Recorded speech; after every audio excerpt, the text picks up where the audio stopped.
प्रिय विद्यार्थियों, हम जयशंकर प्रसाद रचित महाकाव्य चिंता सर्ग व्याख्याखंड का अध्ययन कर रहे हैं। यह विषय एमए फाइनल हिंदी चतुर्थ प्रश्न पत्र आधुनिक काव्य के अंतर्गत आता है। मैं अंजना शर्मा, सहायक आचार्य हिंदी, एमएचए कॉलेज भरतपुर।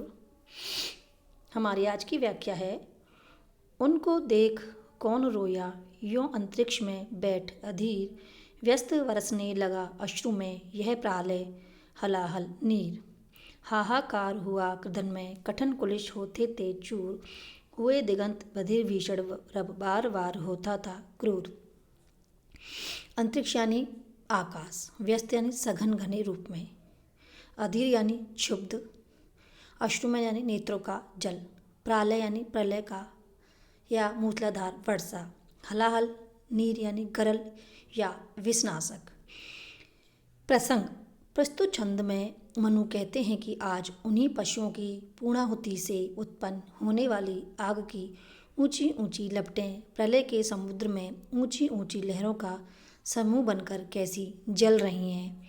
उनकी इस वासनात्मक अधोगति को देखकर आकाश में न जाने कौन रोया कि इसके आंसुओं के रूप में प्रलय मचाने वाला चारों ओर ऐसा विषैला पानी बरसा जिससे सब नष्ट हो गए।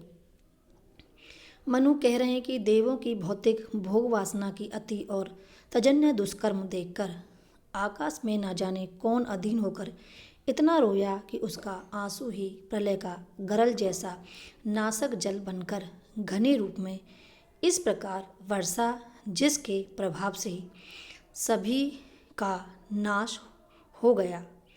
भाव यह है कि आंसुओं के रूप में भयानक विष के समान विषैले जल की मूसलाधार वर्षा होने लगी।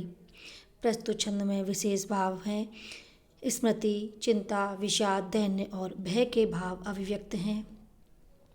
व्यस्त बरसने हलाहल नीर में वर्षा की अश्रु वर्षा की संभावना की गई है, अतः यहाँ पर उत्प्रेक्षा अलंकार है। इस छंद से प्रतीत होता है कि प्रसाद जी ने प्रलय का कारण पशुवध ही माना है। भगवान जब देवताओं की परपीड़क आसुरी प्रवृत्ति से दुखी हुआ तो वह रो उठा, उसकी अश्रु राशि में प्रलय का दृश्य उपस्थित हो गया। हाहाकार हुआ कृदन में, कठन कुलिश होते थे चूर, हुए दिगंत बधिर भीषण रव बार बार होता था क्रूर। हाहाकार यानी रोने की गंभीर ध्वनि, कृदन यानी रोना, प्रलाप, कुलिश इंद्र का वज्र, बधिर यानी बहरे, रव माने घोष या ध्वनि, क्रूर माने निर्दय और दिगंत यानी दिशाओं के शेर या दिशांक। प्रसंग। प्रस्तुत छंद में प्रलय स्थित और ध्वंस शब्द चित्त का वर्णन किया गया है, जिनमें मनु ही चिंतन करते हुए उनका स्वरूप स्पष्ट करते हैं। जिस प्रकार प्रलय प्रारंभ हुई तो आकाश से कठोर वज्र खंड खंड होकर गिरने लगे, जिससे देव षष्ठी में विलाप के साथ रोने की गंभीर ध्वनि होने लगी। वज्रपात्र से ऐसा निर्दय भयानक घोष होता था, अर्थात ध्वनियाँ प्रकट होती थी कि दिशांत भी बहरे पड़ गए थे। विशेष। प्रस्तुत छंद में स्मृति, चिंता, विषाद, दैन्य और भय के भाव अभिव्यक्त हैं।